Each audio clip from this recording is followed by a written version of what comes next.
জি, আসসালামু আলাইকুম রহমতুল্লাহ। আমরা সংক্ষেপ করার চেষ্টা করব ইনশাআল্লাহ। আসলে যে আলোচনাগুলো আজকে হয়েছে এগুলা কিছুটা পুরানো আলোচনা, এর আগেও আলোচনা হয়েছে। এখানে যে কম্পোজিশনটা আছে আমাদের হাউসে, সেখানে চিন্তা চেতনার নানা ডাইভার্সিফিকেশন, সেই জন্যে সকলে মিলে শতভাগ একমত হয়ে কোনো সিদ্ধান্ত নেওয়াটা আসলে এক ধরনের প্রায় অসম্ভব টাইপের জটিলতা আছে। তো এই দিকটা কীভাবে মিনিমাইজ করা যায় একটা উপায় বের করার জন্য আমরা চেষ্টা করছি। এটা হচ্ছে একটি মৌলিক কথা। নাম্বার 2, যেটা আজকে আলোচনা হয়েছে, প্রথম যে আলোচনা ছিল সেটা হচ্ছে আমাদের কতগুলো সাংবিধানিক কমিটি যেগুলো আছে সেই সব ব্যাপারে একটি অ্যাপয়েন্টমেন্ট অথরিটি তৈরি করার ব্যাপারে, যেটাকে আগে ন্যাশনাল কনস্টিটিউশনাল কাউন্সিল বলা হয়েছিল, সেটা একটু নাম পরিবর্তন করে সাংবিধানিক এবং সংবিধিবিদ্ধ সংস্থায় নিয়োগ কমিটি হিসাবে এটাকে করা হয়েছে। এটা কারণ ছিল এনসিসির ব্যাপারে ব্যাখ্যায় কারো কারো একটি বিভ্রান্তি ছিল যে এটা সরকারের চেয়ে হায়ার বডি কিনা, আসলে তেমন কিছু নয়। এক্ষেত্রে আমরা বলেছি যে একটা স্থায়ী সাংবিধানিক কমিটি থাকা অত্যন্ত জরুরি। বর্তমান যে পদ্ধতিটি আছে সেটাও সাংবিধানিক কমিটিগুলো কিন্তু স্বাধীন, এটা কোনো এক্সিকিউটিভ বডির উপরে ডিপেন্ডেন্ট না। যেমন নির্বাচন কমিশন গঠন করা, তারপরে আমাদের দুর্নীতি দমন কমিশন গঠন করা, পাবলিক অ্যাকাউন্টস কমিশন গঠন করা, ইত্যাদি ইত্যাদি, মোট 5-6টা। আগে যেভাবে হতো সেটা হচ্ছে প্রত্যেকটা কমিটি নিয়োগের আগে একটা সার্চ কমিটি করা হতো। সার্চ কমিটি প্রস্তাবনা তৈরি করত এবং সেই প্রস্তাবনার ভিত্তিতে প্রেসিডেন্ট এটাকে নিয়োগ দিত। তো এটা বলার জন্য ব্যাখ্যাটা এই যে এই সমস্ত কমিটি কখনোই প্রধানমন্ত্রীর অধীন ছিল না এবং এক্সিকিউটিভের সাথে এটা কোনো রিলেশন না, এটি ইন্ডিপেন্ডেন্টলি কাজ করেছিল। কেউ কেউ এটাকে ভুল বুঝে এটা বলতে চাচ্ছিলেন যে এরকম একটা কমিটি থাকলে প্রধানমন্ত্রীর হাত পা বেঁধে দেওয়া হবে। আসলে এর সাথে প্রধানমন্ত্রীর হাতও জড়িত নাই, পাও জড়িত নাই, তার আগে ইন্ডিপেন্ডেন্ট ছিল। আগে ছিল প্রত্যেকটা আলাদা আলাদাভাবে সার্চ কমিটি হবে এবং বিভিন্ন সময় বিভিন্ন ব্যক্তি সার্চ কমিটির সদস্য হবে এবং এতে করে প্রধানমন্ত্রীর হস্তক্ষেপ করার সুযোগটা ছিল বেশি। আমরা অতীতেও দেখেছি সার্চ কমিটি হইতো, প্রধানমন্ত্রী থেকে একটা গোপনে লিস্ট পাঠিয়ে দেওয়া হতো।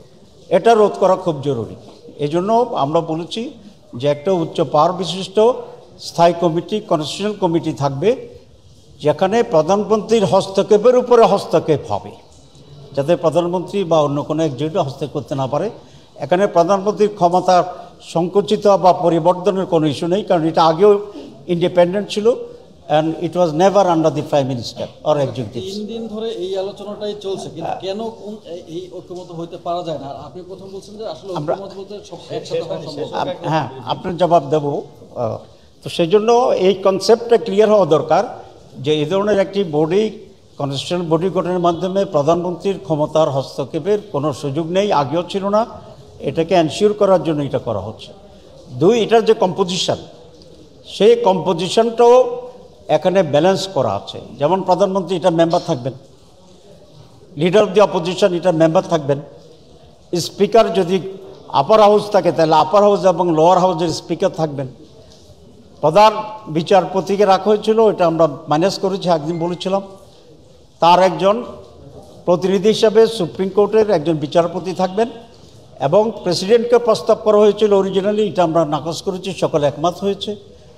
প্রেসিডেন্টের পক্ষ থেকে একজন প্রতিনিধি এখানে থাকবেন। সুতরাং এখানে গভর্নমেন্টও আছে, গভর্নমেন্টের বিরোধী যারা তারাও আছে এবং আরও দেশের রেসপেক্টেবল পার্সোনালিটিজ এখানে কম্বিনেশন আছে। এটা আমরা দেশের জন্য অত্যন্ত জরুরি মনে করি।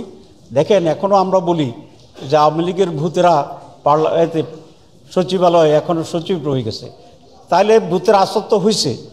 এখন ভূতের আসরমুক্ত, নিরপেক্ষ, যোগ্য, মেধাবী, ডিজার্ভিং লোকেরা যেন এই সমস্ত জায়গায় অ্যাপয়েন্টমেন্ট পায়, সেই জন্যই আমরা অপোজিশন, পজিশন এবং আরও রেসপেক্টেবল লোকদেরকে নিয়ে একটা ব্যালেন্সড কনস্টিটিউশনাল কমিটি গঠনের প্রস্তাব দিয়েছি। এটার সাথে আমরা একমত।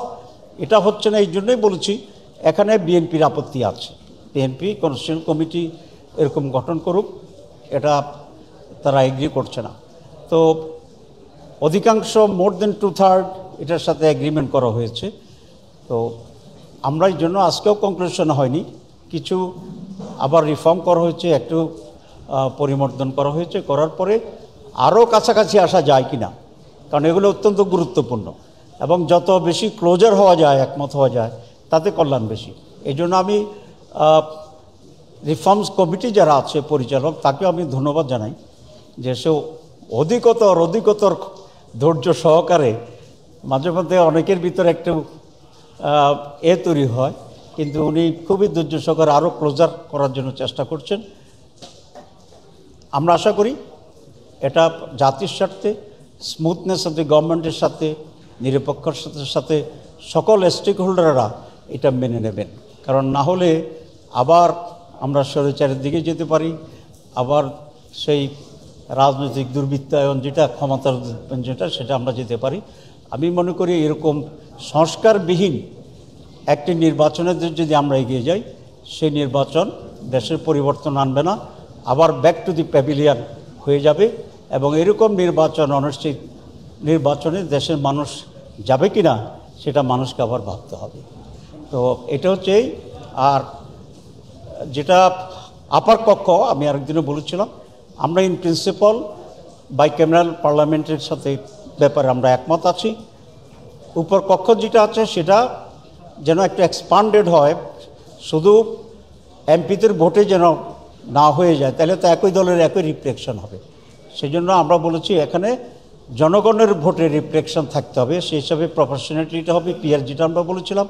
এখানেও মোর দ্যান 2/3 ইতিমধ্যেই মত প্রকাশ করেছেন পজিটিভলি, বাকিটা এখন আলোচনা প্রভাবন আছে। একটু ডিফিকাল্ট হলেও time will solve I think, এবং ন্যাশনাল ইন্টারেস্টের ব্যাপারে আমরা সকল রাজনৈতিক দলেরা ঐক্যবদ্ধ হইতে হবে, এটাই দেশের জন্য প্রয়োজন এবং কল্যাণ। আপনাদের সবাইকে ধন্যবাদ। জি, তো থ্যাংক ইউ ভেরি মাচ।